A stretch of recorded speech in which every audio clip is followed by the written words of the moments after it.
Hello, I'm Trey Casimir and I'm an American Acupuncturist. I've been practicing for 18 years now, and I'm starting this vlog for two reasons. The first is my wife tells me I look real photogenic with my new beard.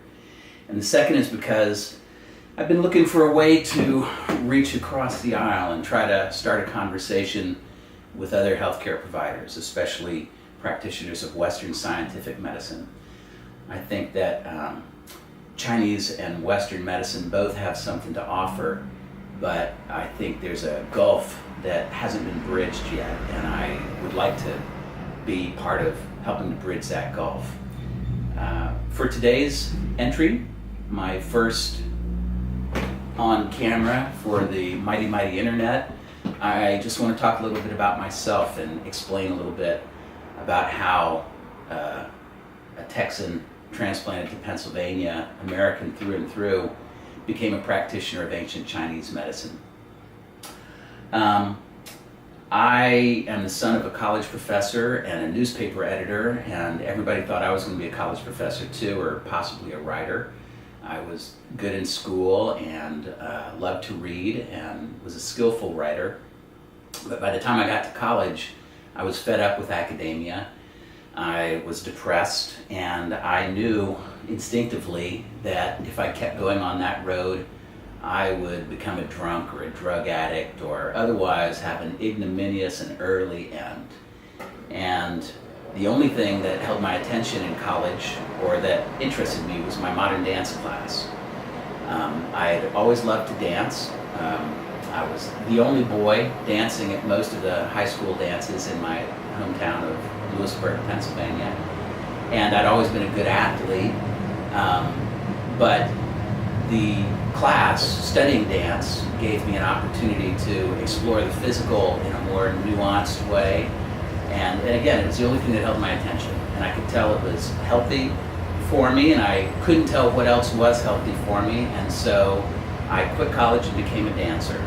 And now that I'm a parent, I feel terrible for what I put my parents through, but we do what we do. We learn as we can. So I danced professionally for 15 years. I always had a day job, like most dancers. But I met some great people. I did some really cool stuff. I was usually the worst dancer in every company I was in, but I had a high tolerance for pain and for poverty, and I was completely dedicated to what I was doing. And it turns out those three qualities, tolerance for pain, poverty, and dedication, are enough, or at least were enough, to let me become a dancer and to work with those wonderful people for 15 years. Toward the end of my career, actually that's not accurate, in the middle, when I've been dancing for 7 or 8 years, my dear friend Elisa King, who was one of the main choreographers that I worked for in New York City, and she was also one of my main teachers, browbeat me and browbeat me and browbeat me until I finally went to White Cloud Studio.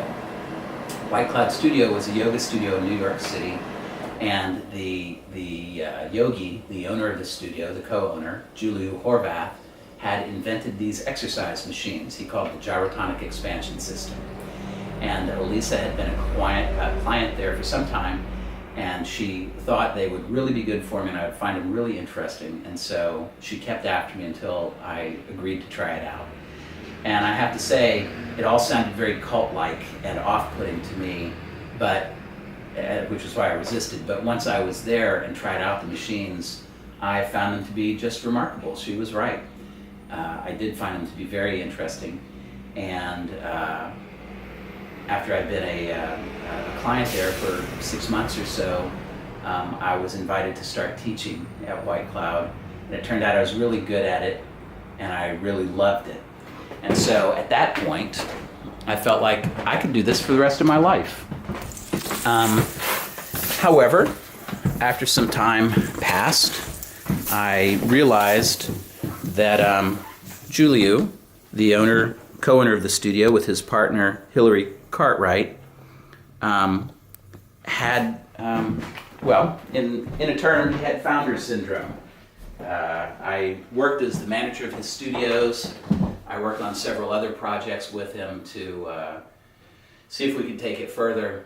But after 7 years of working in this wonderful place, I realized that my future didn't lie this way, and it was time for me to move on. Still, as you can see, I own several of the devices. I work with some of my patients on them. You can do unique things like this, where you can use these handles to provide both leverage and feedback for how you're doing a yoga movement. There's a specific breathing pattern, timing and texture that goes with each exercise, and I continue to get a lot of benefit out of them to this day. But mostly, I'm a small-town acupuncturist. I moved back to my hometown in 2003. My parents were sick, my children were growing, and my apartment in New York City was getting more and more expensive. And my wife and I decided that the time was right to make the jump, and we did. And we've had second thoughts at various times. I don't know who doesn't, but mostly we're happy to be here in this quiet small town. Here, I'll show you the main street. And we have a safe place to raise our children, and I can afford the rent, so I can have a nice office of my own for my acupuncture and exercise practice. But the reason I've started this is that I continue to be an intellectual, I have to say. I'm from the Western tradition, and going into this new world of Chinese medicine, you pretty much have to let go of everything you know and start from scratch. And I would say it took about 10 years for me to become confident that I understood Chinese medicine, at least to some extent, on its own terms. And after another 5 years, I started to get a little restless. I wanted to have the opportunity to teach or to talk with other acupuncturists, but especially, as I said, to reach across the aisle and talk to scientists and start to discuss some of the possibly literal mechanisms that may be involved with acupuncture. I started working on an article that I recently completed entitled "It's Not All About You," and this is my attempt to explain a mechanism for an acupuncture needle.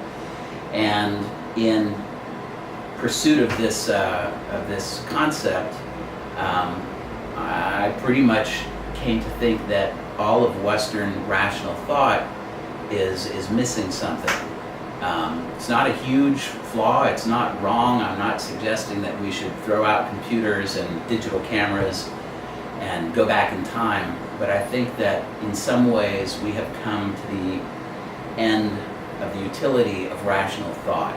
And until it's leavened by some wisdom from traditional approaches, from traditional ideas of the nature of reality, we're doomed to keep on repeating certain kinds of unconstructive, if not self-destructive, patterns of scientific, rational thought.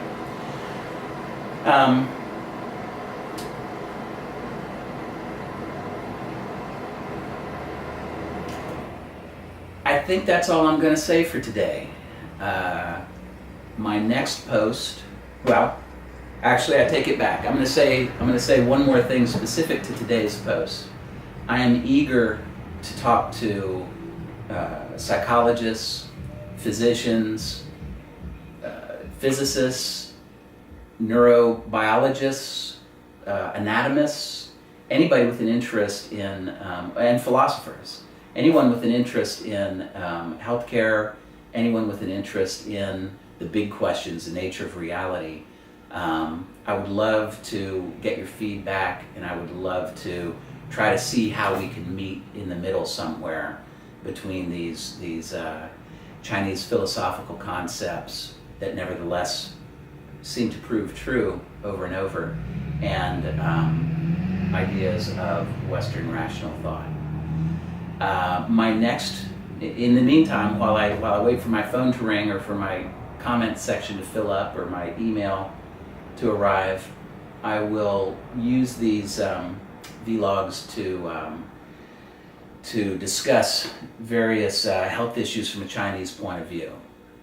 I've got plenty to say about it, and there might be something useful for you or someone you know. The next post I do will be on the topic of dampness.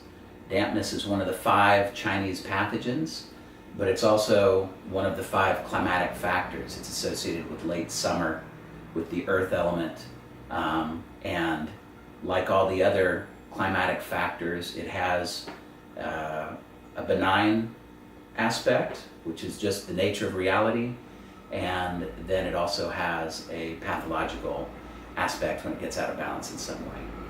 I hope to hear from you. Thank you for spending a few minutes with me, and keep your eyes open for my next post on dampness. I'm an American acupuncturist. I hope you are well. Take good care.